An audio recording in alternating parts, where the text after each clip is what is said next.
Coaches, this is Rick from The Art of Tennis. Welcome to episode 19.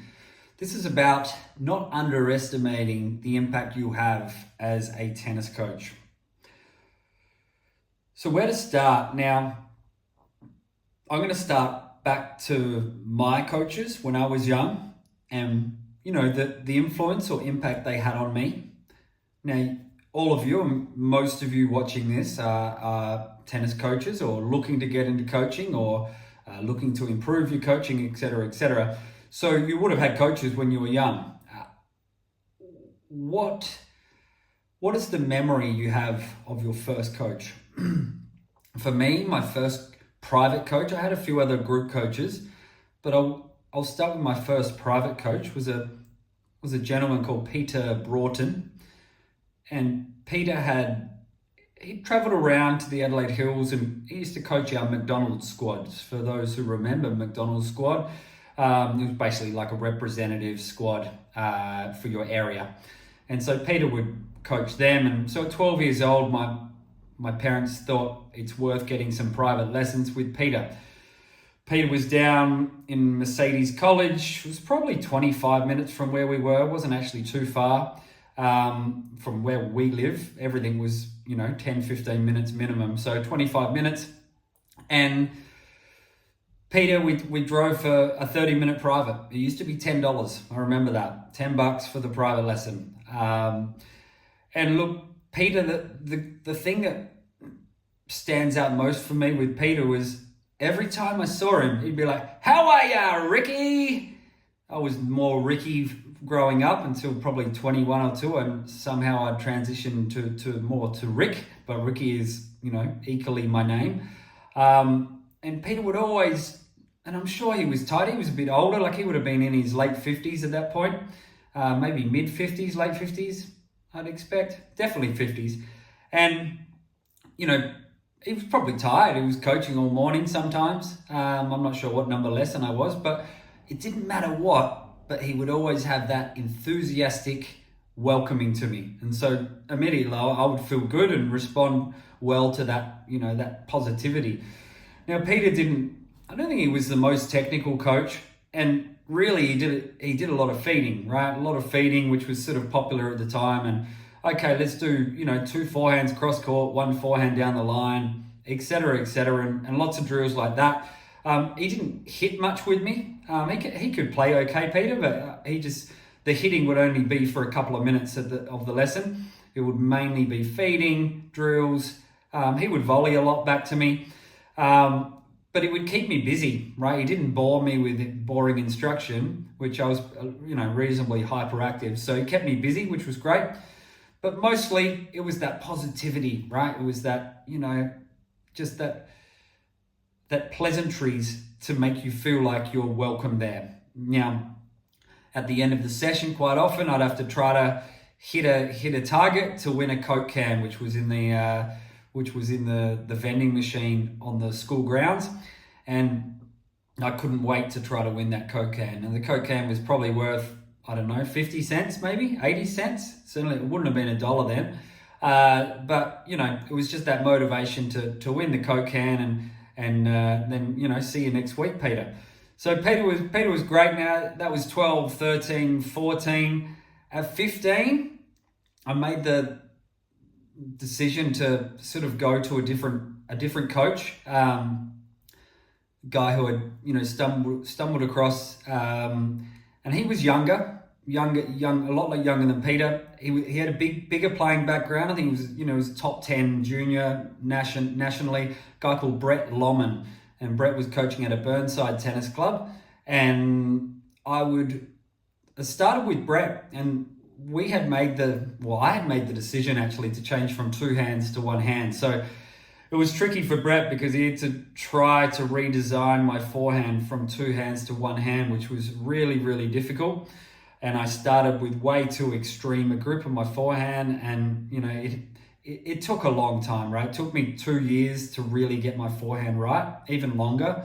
I still maintain that my forehand kept improving into my mid-20s because I was double hand. I used to hit a really good double-handed forehand, and it's just so different. But what Brett did was, now Brett was just a cool guy. He was driving a convertible Suzuki Vitara. At the time, he was doing modeling for Maya. I'd see him in catalogs. He'd be in sports store modeling different things, and and he had a Swedish girlfriend at the time. So Brett was pretty, I was pretty much like, just, whatever Brett says I'll do, because this guy seems to have a pretty good life going on here. Brett was a good coach. I think his best aspects was he certainly had a killer mindset, right? He was a very friendly, smiley guy, but he was competitive, and he taught me how to win kind of at all costs, right? Like not to be immoral or unethical, but to fight, to win, to dig deep, to find a way to get an edge over your opponent. So, I learned, I think, how to compete a lot more with Brett. We had that difficulty with the transitioning from two to one hand, which was hard. And I nearly stopped playing, right? 15, 16, I was done, right? I was just starting to go to high school parties.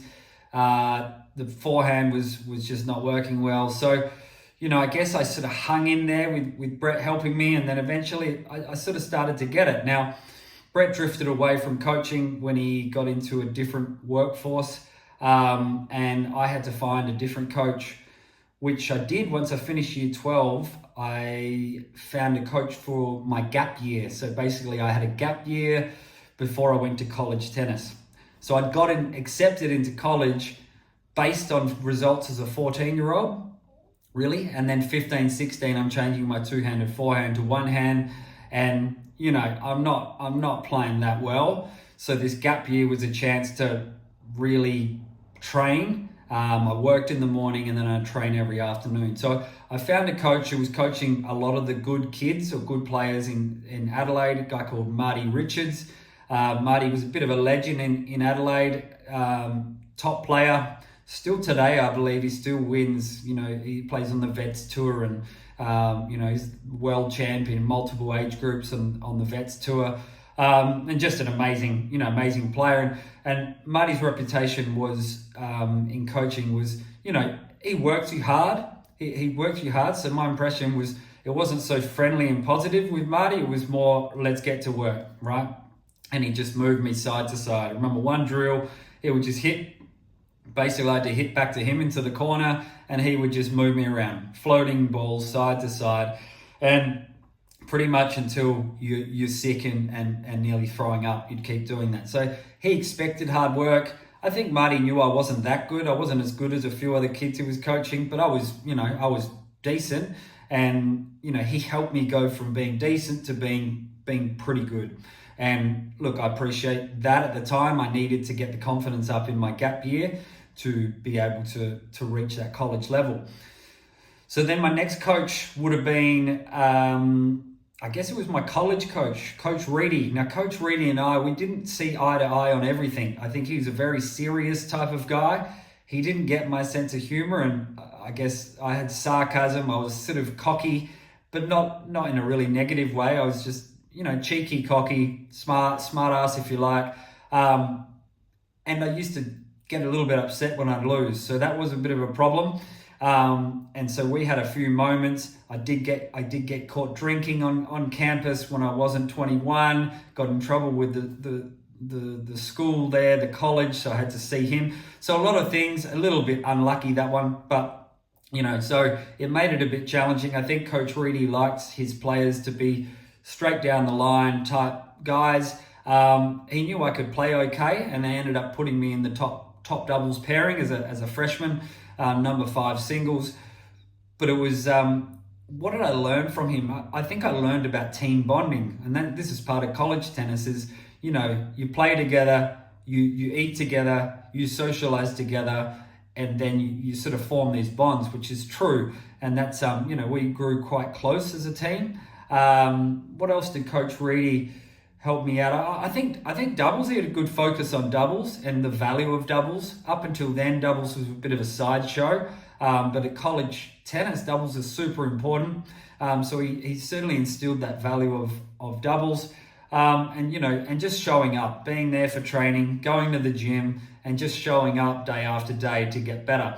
So these were some little, I guess the influences of all these coaches had. And, especially the first three coaches, my private coaches in South Australia, you had Peter Broaden's sort of positive, friendly. He never really made me feel bad. He just kind of, pumped me up and made me feel good, but, made me hit a lot of balls.